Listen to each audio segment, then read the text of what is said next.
মধ্যপ্রাচ্যে চলমান যুদ্ধে ইরান নাকি যুক্তরাষ্ট্র ইসরায়েল জয়ী হবে তা বলার সময় হয়তো এখনো আসেনি। তবে এই মুহূর্তে সবচেয়ে বড় খবর হল চলমান সংঘাত মার্কিন প্রেসিডেন্ট ডোনাল্ড ট্রাম্পের বিরুদ্ধে রুশ প্রেসিডেন্ট ভ্লাদিমির পুতিনকে এক অভাবনীয় জয় এনে দিয়েছে। যুদ্ধের কারণে জ্বালানি তেলের অস্বাভাবিক মূল্যবৃদ্ধি রাশিয়াকে এক অপার সুযোগ এনে দিয়েছে।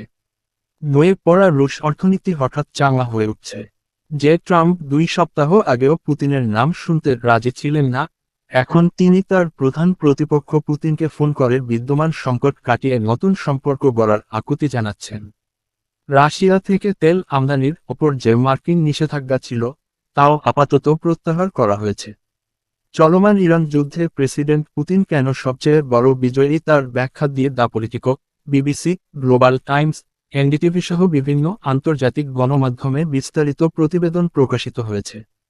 মধ্যপ্রাচ্যে ইরানের ওপর মার্কিন ইসরায়েলি হামলা জ্বালানি তেলের দাম হঠাৎ বাড়িয়ে দিয়েছে।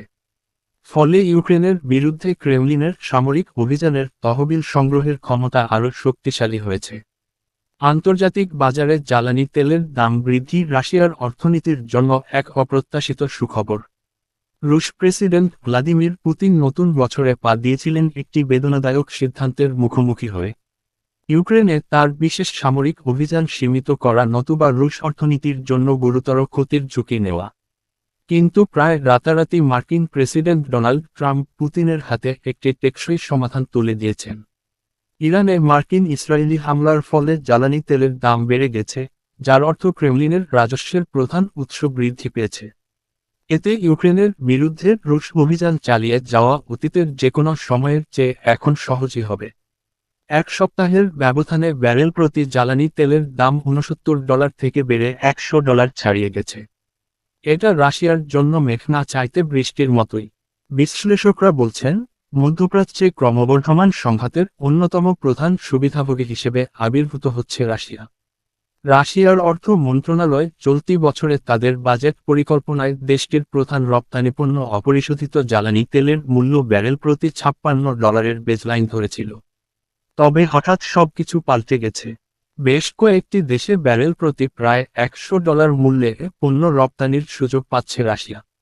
পশ্চিমা নিষেধাজ্ঞার কারণে ছাড়ে বিক্রি করার পরিবর্তে রাশিয়া অপরিশোধিত জ্বালানি তেল এখন প্রিমিয়াম দামে বিক্রির সুযোগ পেয়েছে। ভারত ও চীনের মতো রাষ্ট্র রাশিয়া থেকে অধিক পরিমাণে তেল আমদানির আগ্রহের কথা জানিয়েছে।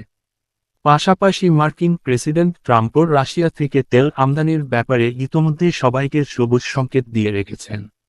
গত শুক্রবার মার্কিন ট্রেজারি বিভাগ ভারতকে রাশিয়ার অপরিশোধিত জ্বালানি তেল কিনতে 30 দিনের ছাড় দিয়েছে, যাতে বিশ্ববাজারে তেলের সরবরাহ অব্যাহত থাকে। মার্কিন ট্রেজারি সেক্রেটারি স্কট বেসেন্ট বলেছেন, আমরা রাশিয়ার তেলের ওপর থেকে নিষেধাজ্ঞা তুলে নেওয়ার সিদ্ধান্ত নিচ্ছি, যা গত বছর রাশিয়ার জ্বালানি কেনার জন্য বিভিন্ন দেশকে শাস্তি দেওয়ার যে নীতি নেওয়া হয়েছিল, সেই নীতির বিপরীতে দিকে প্রেসিডেন্ট পুতিনের মুখপাত্র দিমিত্রি পেসকভ সাংবাদিকদের বলেছেন, ক্রেমলিন এই মুহূর্তটি সর্বোচ্চ সুবিধার জন্য ব্যবহার করবে। এখন রুশ জ্বালানি পণ্যের চাহিদা ব্যাপকভাবে বেড়ে গেছে। আন্তর্জাতিক বাজারে জ্বালানির সরবরাহ স্বাভাবিক রাখতে রাশিয়ার ভূমিকা এখন খুবই গুরুত্বপূর্ণ। ক্রেমলিনের অন্যতম সহযোগী কিরিলি দিমিত্রি এক্স হ্যান্ডেলে একাধিক পোস্টে উল্লাস প্রকাশ করে বলেছেন, তেলের ধাক্কার সুনামি সবে শুরু হচ্ছে।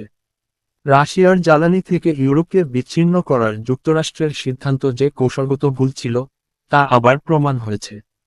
এদিকে গত সোমবার রাতে ট্রাম্প ও পুতিনের মধ্যে অনুষ্ঠিত ফোনালাপ নিয়ে চলছে ব্যাপক আলোচনা। রুশ নীতি নির্ধারকরা ফোনালাপ এবং রাশিয়ার ওপর থেকে নিষেধাজ্ঞা প্রত্যাহারের বিষয়টিকে এক ধরনের যুদ্ধজয় হিসেবে দেখছেন। ক্রেমলিনের পররাষ্ট্রনীতি বিষয়ক সরকারি উশাকভ ব্যাপারে বলেন, প্রেসিডেন্ট পুতিনের সঙ্গে ট্রাম্পের ঘণ্টাব্যাপী যে ফোনালাপ হয়েছে, তা মার্কিন উদ্যোগেই হয়েছে। বিষয়টিকে আমরা ইতিবাচক হিসেবে দেখছি। গত 2 মাসের মধ্যে দুই নেতার মধ্যে এটি আনুষ্ঠানিক যোগাযোগ। তিনি বলেন, প্রেসিডেন্ট পুতিন মধ্যপ্রাচ্য সংঘাতের কূটনৈতিক ও রাজনৈতিক নিষ্পত্তির জন্য বেশ কিছু পরিকল্পনা তুলে ধরেছেন। তিনি ইরানসহ উপসাগরীয় দেশগুলোর শীর্ষ নেতাদের মধ্যে একটি আনুষ্ঠানিক যোগাযোগ ব্যবস্থা গড়ে তোলার ওপর জোর দিচ্ছেন। মার্কিন প্রেসিডেন্ট ডোনাল্ড ট্রাম্পও রুশ প্রেসিডেন্টের ভূমিকাকে ইতিবাচক আখ্যা দিয়ে বলেছেন, মধ্যপ্রাচ্য সংকট উত্তরণে পুতিন ইতিবাচক ভূমিকা পালন করতে চান। একই সঙ্গে তিনি বলেন, আমাদের সামরিক লক্ষ্য অর্জনের মাধ্যমে আমরা খুব শিগগির চলমান যুদ্ধের ইতি টানব। তবে ট্রাম্পের বক্তব্যের পরপরই আইআরজিসি বিবৃতিতে বলেছে, যুক্তরাষ্ট্র বা ইসরায়েল নয়, যুদ্ধের পরিসমাপ্তি আমরাই নির্ধারণ করব। বিবৃতিতে আরও বলা হয়, যদি যুক্তরাষ্ট্র ও ইসরায়েল আক্রমণ অব্যাহত রাখে, তাহলে তেহরান অঞ্চল থেকে 1 লিটার জ্বালানি তেলও রপ্তানি করতে দেবে না।